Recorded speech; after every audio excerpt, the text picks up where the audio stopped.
something that conquers all anxiety. Let it rise, let praise arise. We sing your name in the dark and it changes everything. We sing with all we are and we claim your victory. Let it rise, let praise arise. We'll see you break down every wall. We'll watch the giants fall. Fear cannot survive when we praise you. The God of breakthroughs on our side, forever lifts him high. With all creation cry, Lord, we praise you. Oh, we praise you. Oh, come on, let's faith. Let faith be a song that overcomes the raging sea.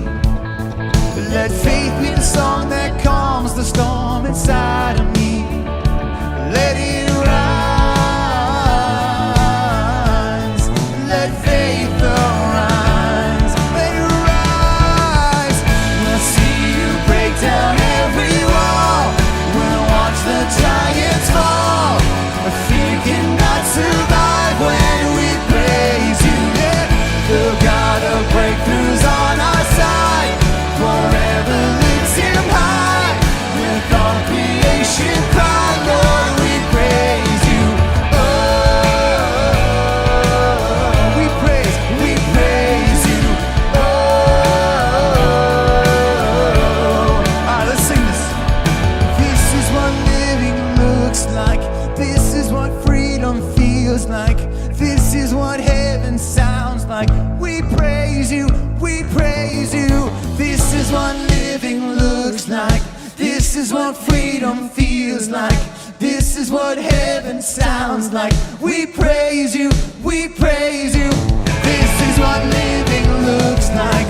This is what freedom feels like. This is what heaven sounds like. We praise you, we praise you. This is what living looks like. This is what freedom feels like. This is what heaven sounds like. We praise you, we praise you. We'll see you break down every wall. We'll watch the giants fall. Fear cannot survive when we praise you. We'll God of breakthroughs on our side, forever lifts him high. With all creation cry, Lord, we praise you. We'll see you break down every wall. We'll watch the giants fall. Fear cannot survive when we praise you. The God of breakthroughs on our side, forever lifts him high. With all creation cry, God, we praise you. Oh, we praise you. Oh, we praise you. Oh, we praise you. Oh, we praise you. We praise you, God.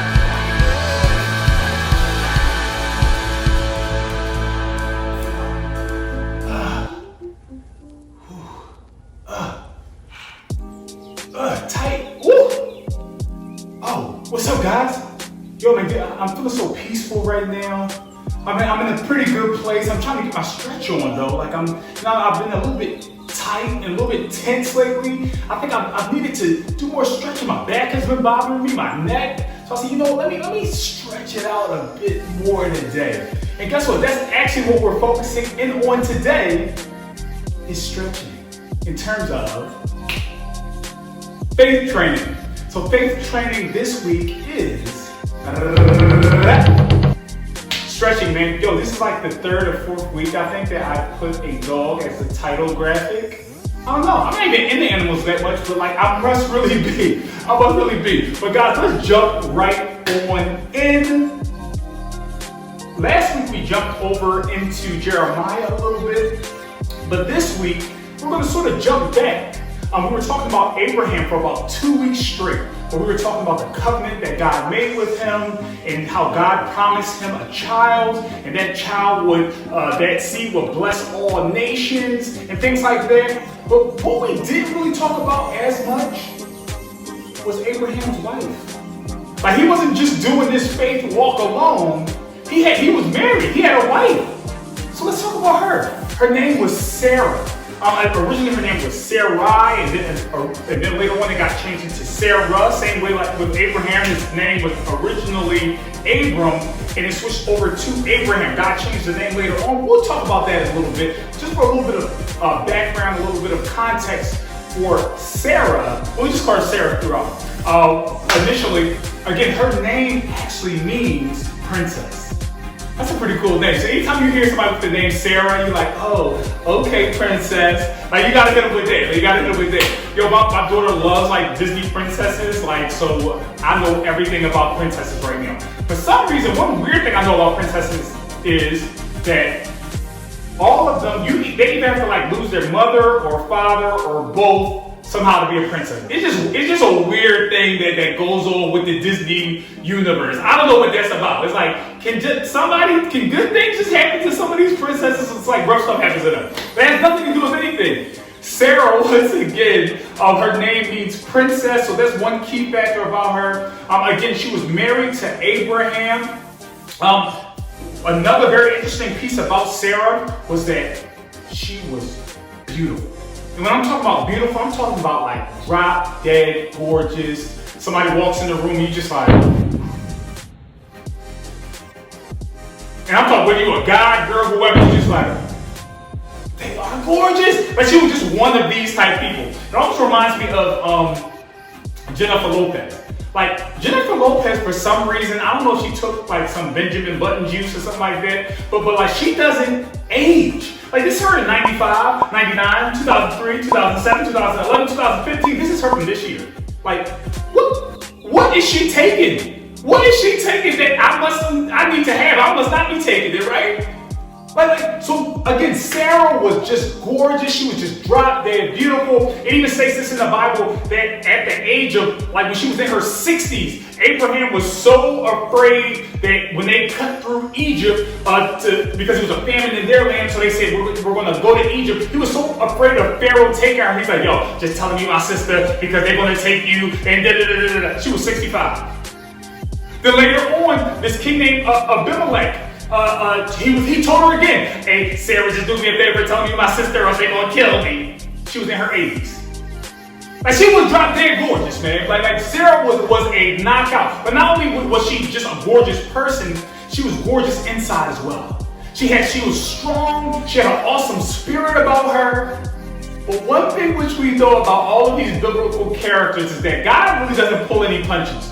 He doesn't just say, let me just tell you all the good, beautiful Disney princess story stuff about them. He said, no, let me tell you some other stuff too. Let me give you some behind the scenes. You ever seen like the prequels to movies, right? And then you're like, oh, that's the reason that they're like that. We're about to check out this prequel in a minute.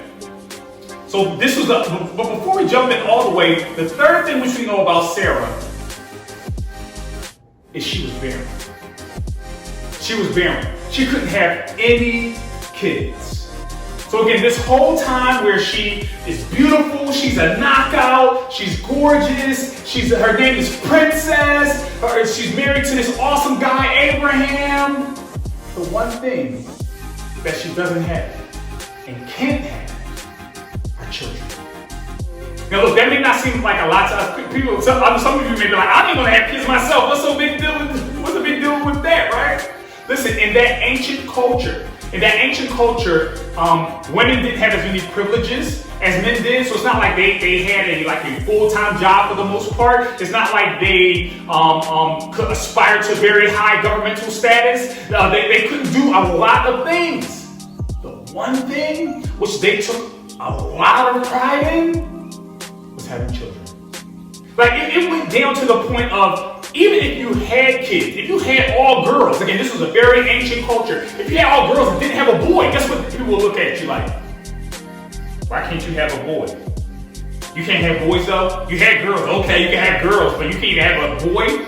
They would look at you like that if you could have kids and you just had all girls. Much less if you couldn't have a girl or a boy. She was barren. She could not have kids, so this beautiful princess, this fairy tale doesn't sound so good so far. Now, what we already know about Abraham is that he was given this promise that he would be the father to many nations and that he would have this child through Sarah. So Sarah knew about this promise, this covenant. She knew all about it. But guess what? The whole time she's getting older and older and older. Even though her beauty isn't waning, she's getting older and older and older. And God has made her this promise, but doesn't seem like it's coming to be fulfilled as of yet. So this is where this picks up. This is Genesis 18, 6-9. Let's check this out. It says this. So Abraham ran back to the tent. Just to kind of give you a little bit of background on this as well. These three men, who they thought were men at the time, came through, and again, in that culture, hospitality was huge, which it really should be like today. If anyone came past, even if you knew them or you didn't know them, you needed to be hospitable to them. So these three men who they thought were men came through. Abraham comes through, he's like, hey man, why don't y'all stay a while? Let me get you all something to eat. I got you. Let me take care of you. I'm gonna take care of you. Let me help you out. So this is what happens. It says this. So Abraham ran back to the tent and said to Sarah, hurry, get 3 large measures of your best flour, knead it into dough, and bake some bread. Then Abraham ran out to the herd and chose a tender calf and gave it to his servant, who quickly prepared it. When the food was ready, Abraham took some yogurt and milk and a roasted meat, and he served it to the men. As they ate, Abraham waited on them in the shade of the trees. Again, being extremely hospitable. Sarah's being extremely hospitable. Then this happens in verse 9. The men said, where is Sarah, your wife? The visitors asked. And Abraham replied, she's in the tent. Now again, this doesn't sound like much to us because again, we live in a different society, we live in a different culture. But again, women did not have a very high class at all. They did not have a very high status in society. So typically, a man would never ask about, where's your wife? That would never be a question that would be asked. So most likely, what typically would happen is, if she heard that from an earshot distance, what she would do, she would perk up like, hey, someone asking about me. That's weird. Like, you ever hear somebody talking about you? And you're like, oh, I heard my name. Ooh, they talking about me, right? But again, before we get to that, again, being hospitable, it's like they put out like a full 4-course, 7-course meal for these people. Like, think about Thanksgiving dinner. The baked macaroni and cheese, the corn, you know, put the crust on the side. They got the greens. They got whatever you like. They go all of that out. They want the whole spread out. But again, Sarah heard her name. She's like, okay, we can get the food ready. What are they talking about me? I heard my name. They asked me, where am I? So it jumps in right here in verse 10. Then one of them said, I will return to you about this time next year, and your wife Sarah will have a son. Look at this, exclamation point. That is a statement. That's definitive. But check this out. It says this. Sarah was listening to this conversation from the tent. Abraham and Sarah were both very old by this time, and Sarah was long past the age of having children. So she laughed silently to herself and said, how could a worn-out woman like me enjoy such pleasure? Especially when my master, my husband, is also so old. I'm talking about like she went in. Do you ever laugh to yourself on the side? Like she is going like, oh, these guys are. But maybe they haven't even seen. Maybe they think I'm young and he's just an older guy and they don't know who I am. Like, they must not even know how old I am. Like, I am in my life. Like, this is crazy. And look, we give Sarah a lot of grief for laughing, but this is almost like if it was this. This is a woman who they actually kind of declared that she's the oldest woman on record, not inclusive of the Bible, to have had kids. So this woman, this was actually fairly recently, she is 74 years old, or she was 74 years old when she had a set of twins. 74 years old! Could you imagine? So look, when Sarah is laughing, she's like, could you, she's like, I don't even know, what am I even going to do? But this is the key. God made her a promise. He just followed up and stated it again. But look, I had to show y'all this other picture right here, yo. So after this woman, I don't even laugh at her, but after this woman had these kids, she was in intensive care. She had the kids, she was like, oh Lord, somebody help me. Somebody help me, please. Help me. They said that the kids are fine and she's actually okay. But she is 74 years old. Like, this is an elderly woman. It says Sarah was past the time of even having kids. So she's like, yo, this might have to be a miracle, and nothing like this had ever happened before. So this is astonishing to her. This is astonishing. Look where this picks up. Picks up right here and says this. Then the Lord said to Abraham, why did Sarah laugh? Why did she say, can an old woman like me have a baby? Verse 14. Is anything too hard for the Lord? I will return about this time next year, and Sarah will have a son. Now peep this. Before I even move any forward, it's like those three individuals. So again, theologians believe that it was actually an incarnation of Christ that came through. He came through and said this, I said what I said. He came back and just reiterated it to her like, man, I heard you laugh. And I said what I said. You heard me. Right? Let's go back to this one. It follows up. So he reiterated it. He said, I said what I said. And then look at this, verse 15 says this. Sarah was afraid. Sarah was afraid. So she denied it, saying, I didn't laugh. I didn't laugh. No, I didn't laugh. It wasn't me. Because again, she thought she laughed inside. You ever look at something on your phone, you're like, and you think nobody's looking, right? She's like, I didn't laugh. But listen, I love this part. I love this part. It says this. But the Lord said, no, you did laugh. Has anybody ever like called you on your stuff before? You were talking about somebody, right? And you thought they didn't hear you, right? And then so somebody's like, whoa, what you say? You talking about me? And then typically that person will be like, oh, no, I wasn't saying talking about you like that. It wasn't like that. And typically that person will just let you off the hook like, oh, all right, then cool. All right. And that's kind of embarrassing enough, right? No, this is what God said. God said, no. He called her on it. She denied it. Like, no, it wasn't me. I didn't laugh. And God called her and said, no, it was you. You did laugh. And he went right back to what he stated before. I said what I said. So let me just pause right there for 2 seconds. Trust God at his word. He means what he says. He says what he means. This is pro tip number 1. We're going to be out of here. We got 2 pro tips and we done. Pro tip number 1. Don't waste your breath because God doesn't waste his. Don't waste your breath because God doesn't waste his. Again, we waste our breath on so much stuff. Do you see what Sarah was doing? Sarah actually wanted a child. This is what she wanted. This is what she dreamed for. She's like, I'm a princess. I'm beautiful. Okay, I don't even care about any of that. She's like, what I really want is a child. And God, you promised me a child. So look, she finally gets someone to confirm that this child will come. And she is just like, so negative. Have you ever been negative? Have you ever had someone that was being negative around you and you just had to just like, yo, could you stop being negative? Like, you are just so negative. Like, listen, if you don't have anything nice to say, don't say anything at all, right?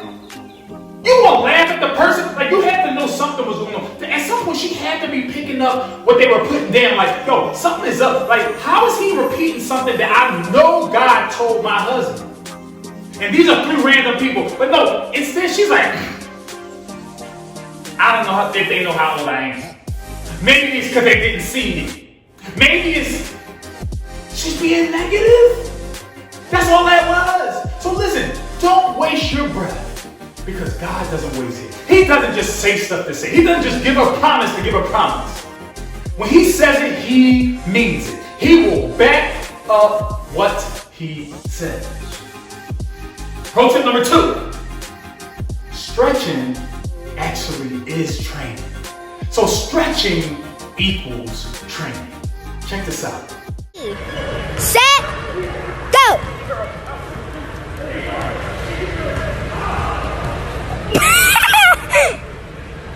Oh no! Man down!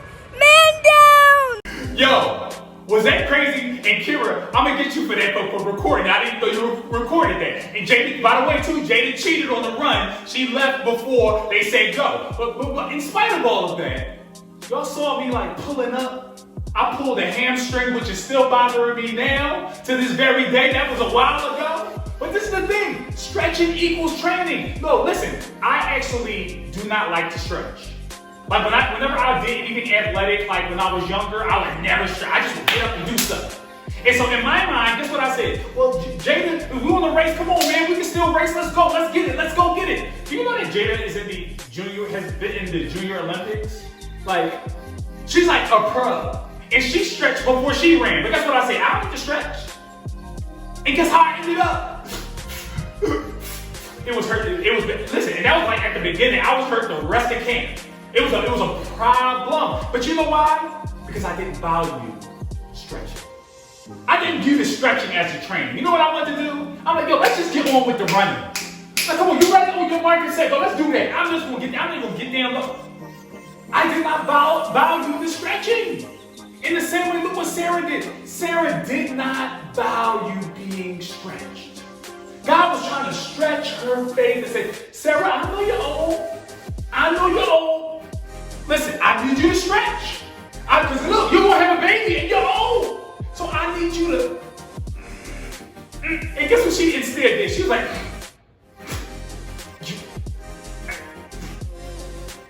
we do the same thing and I believe it's because we don't view stretching as training. God is like, listen, for you to get to where I need you to go, and for me to even have a chance of beating Jada, guess what I needed to do? Stretch.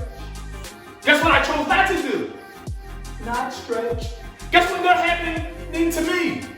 I never even made it across the finish line. Like that's it is part and parcel. It is part and parcel with that. Let's check out this memory verse and we'll be done. Zechariah 4:10 says this: do not despise these small beginnings, for the Lord rejoices to see the work begin. Let me read that again.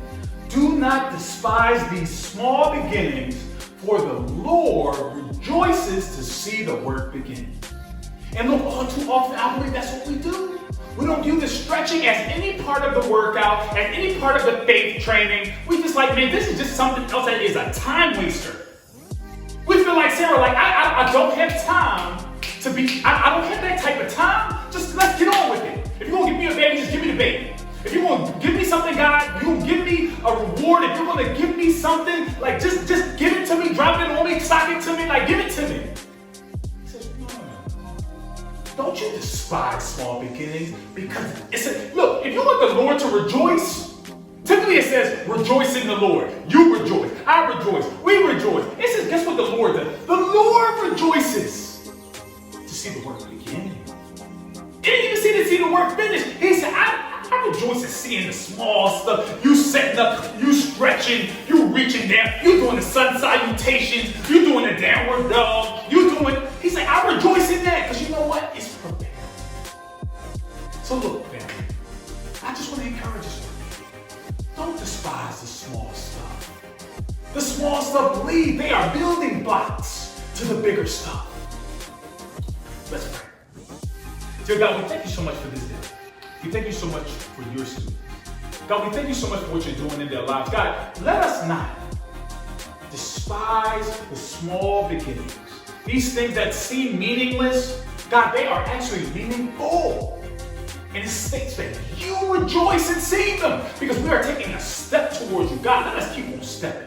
Let us keep on stretching. Let us keep on reaching out for you and to you, but for your will.